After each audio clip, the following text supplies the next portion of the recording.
किस प्रकार सूर्य और किरण संबंध है, चंद्रमा और रोशनी, अग्नि और तपिश, जल और शीतलता संबंध है। ये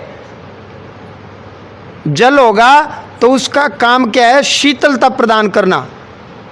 आपने गर्म कर दिया, छोड़ दो, वापिस अपने स्वभाव में आ जाएगा। वापिस आपने उसको बिल्कुल दबा दिया, ठंडा कर दिया, बर्फ बना दी, छोड़ दो, वापिस अपने स्वभाव में आ जाएगा। तो आपका स्वभाव क्या है, स्नेह प्रेम। आत्मा जानती है, आत्मा मन विषय और विकारों में फंसा हुआ है, परंतु आत्मा निर्लिप्त है। आत्मा के ऊपर कोई दोष और कोई पाप पुण्य नहीं है, परंतु आत्मा के ऊपर मन रूपी आवरण है। सूर्य और धरती के बीच में बादल आ गए, अब भी सूर्य है, सूर्य अब भी है। यहाँ रात है तो कहीं दिन है, सूर्य कहीं मरा नहीं है, कहीं नहीं गया। उसी प्रकार से आप परमात्मा के हो, चाहे कुत्ता योनि मिले, बिल्ली की योनि, मनुष्य योनि, चाहे कितने ही दुखी हों, कितने सुखी हों, आप भगवान के, भगवान आपके। 2-4 बार दिन में हे नाथ मैं आपको भूलूँ नहीं, हे नाथ ये आपका हाथ रे, ये परमात्मा का, और करके यूँ हे नाथ मैं आपको भूल। स्मरण, स्मरण 9 प्रकार की भक्ति में एक भक्ति क्या है, स्मरण। और फिर ऐसा विचार करके और फिर चिंतन करो। किसी भी धाम में गए हो, उस पल को याद करो, उस घड़ी को याद करो, चिंतन, ये भी भक्ति है। झुक करके प्रणाम करते हो, झाड़ू लगाते हो दरबार में, ये भी सेवा है, चरणों की सेवा।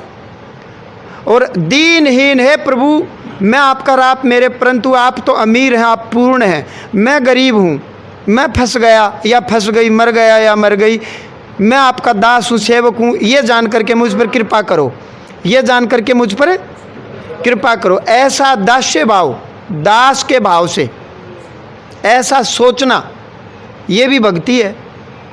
कीर्तन अभी जो किया था, नाम संकीर्तन, ये भी भक्ति है। भगवान के गुणों की चर्चा करना, ये भी भक्ति है। सबरी माँ में भिलने में कूट कूट के हर प्रकार की भक्ति भरी हुई थी, क्योंकि सतगुरु मिले हुए थे। राम जी ने कहा 9 प्रकार की भक्ति में शबरी कह रही है मैं नीच, अति नीच, मतिमंद, गंवार, अनपढ़, विधवा महिला, पति की त्यागी हुई, संसार और समाज की त्यागी हुई, मैं तो जानती ही नहीं कुछ भी भक्ति। राम जी ने वर्णन करके कहा यदि किसी में एक प्रकार का भी ये भक्ति है, गुण है, तो वो मुझे अत्यंत प्रिय है। मुझे कुल से, खानदान से, वर्ण से कोई लेना देना नहीं, ऐसा तुलसीदास जी ने लिखा है। यानी कि ब्राह्मण को ही भगवान मिलेंगे ऐसा कुछ नहीं है, कसाई को नहीं मिलेंगे ऐसा कुछ नहीं है। लिख तो दिया, कह तो दिया, भगवान कह रहे हैं, कहते हैं ना कोई भी भगवान ब्राह्मण का न्यारा के ना नहीं है, मेहनत का न्यारा के ना नहीं है, बालाजी मुझे ही क्यों मिलेंगे ना। वहाँ ये चीज़ें मैटर नहीं करती कि आप किस कुल के हो, किस खानदान के हो, आपके पास कितनी धन दौलत है, कितनी गाड़ियाँ हैं, अमीर हो गए, ना ना ना ना ना। शबरी के पास क्या था, उन जमानों में व्हीकल होते थे, हाथी घोड़े बेचारी दौड़, तो मेरे ख्याल तो बकरी भी कौन थी, लिख तो रखा नहीं, कहीं कहीं नहीं लिख रखा, बकरी भी नहीं थी।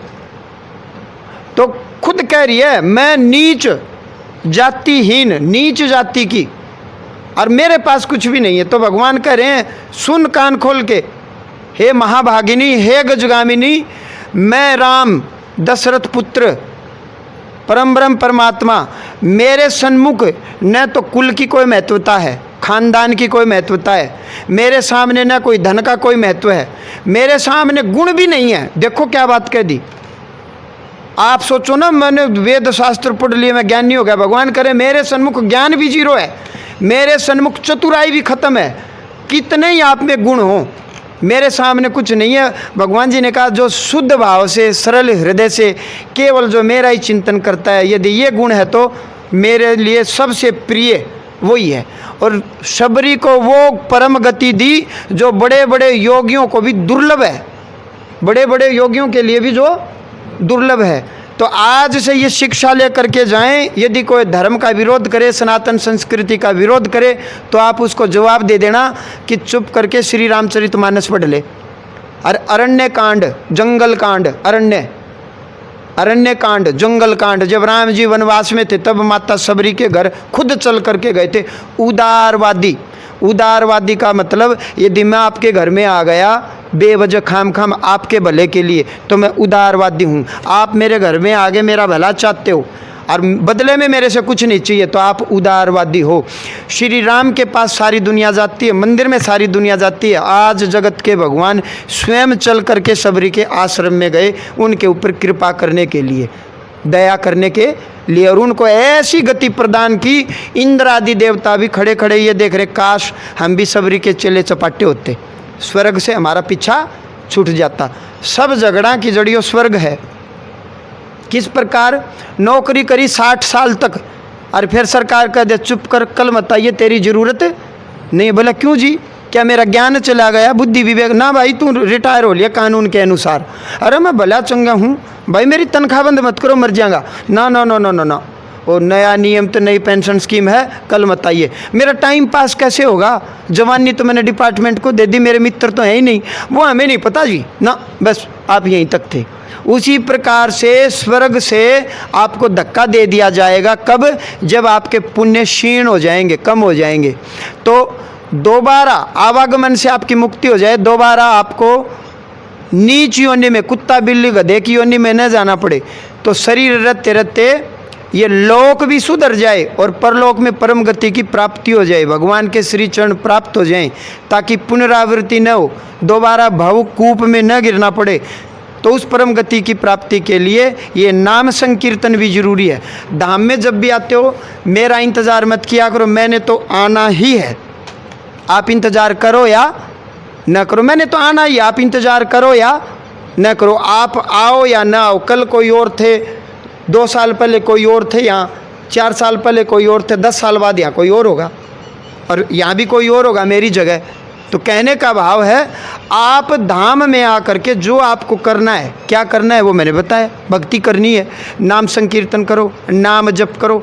मेरे आने से पहले कम से कम इसी चीज़ में, भाई गुरु जी आएंगे, महंत जी आएंगे, इंतज़ार में कम से कम भजन तो कर लिया करो 2-4 घंटे, वो चिपक जाएगा। मैं 12 बजे आता, मैंने महेश जी से पूछा क्या कर रहे हैं?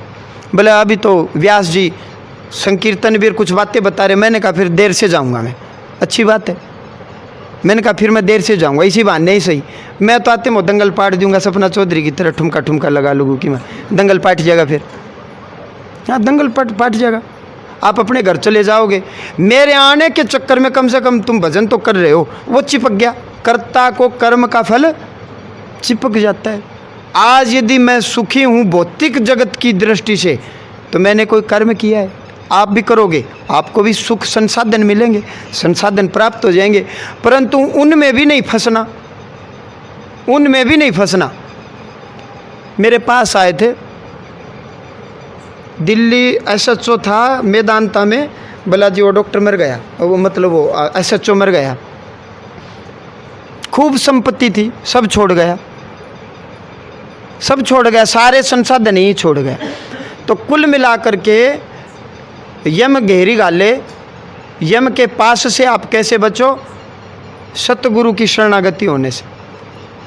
नानक जी किसी के घर चले गए, गुरु नानक जी जब घर गए काफ़ी अनुनय विनय के पश्चात, को खूब अमीर सेठ थे, तो नानक जी से विनती की गई कि महाराज जी आप यदि इसको अपना शिष्य बना लेंगे तो आप पर अति कृपा होगी।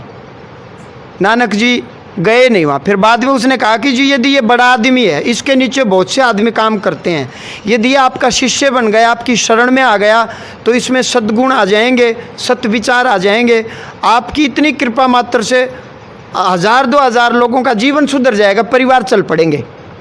ये क्रोधी स्वभाव का घमंडी है, लोभी और लालची है, तनख्वाह कम देता है और काम ज़्यादा लेता है। नानक जी चले गए भोजन पर, भोजन कर रहे थे, करते करते नानक जी ने जब सारी चीज़ें की, उसने पान पेश किया, तो पान खाते खाते नानक जी ने उसको पास बुलाया और कान में कुछ बोलते हुए एक सुई प्रदान की सोने की, और कहा उम्र में मेरे से छोटा है, मैं तेरे से पहले ऊपर जाऊंगा, जब ऊपर आए ना तू तो ये सुई मेरे को वापस दे देना। बोला जी ये थोड़ा ही संभव है, ये सुई मैं कैसे आपको दे सकता हूँ। तेरी बेटी का बाप बोला जब सुई नहीं दे सके तो ये इतना लोभ लालच एंड बैंड मजदूरा खून पी रखा था ना, इतनी हाय तौबा मचा रखी। जब सुई तक तू नहीं ला सकता, मेरे को दे नहीं सकता, और तू इतना घमंडी बोला पूरा शहर न खरीद लूँ, सारा देश न खरीद लूँ। तू कह रहा है कि राजा ही मेरे अनुसार चल रहा है, और तेरी इतनी सी औकात नहीं, ये सुई नहीं ला करके मेरी वापस दे सकता तू। तो उसकी समझ में आ गई। तो कहने का मतलब ज्ञान बुद्धि और विवेक की जागृति सतगुरु की शरण के बगैर संभव नहीं है। एक बार मेरी तरफ सभी सुखासन में बैठेंगे। जो बीज मंत्र ले रहे हैं,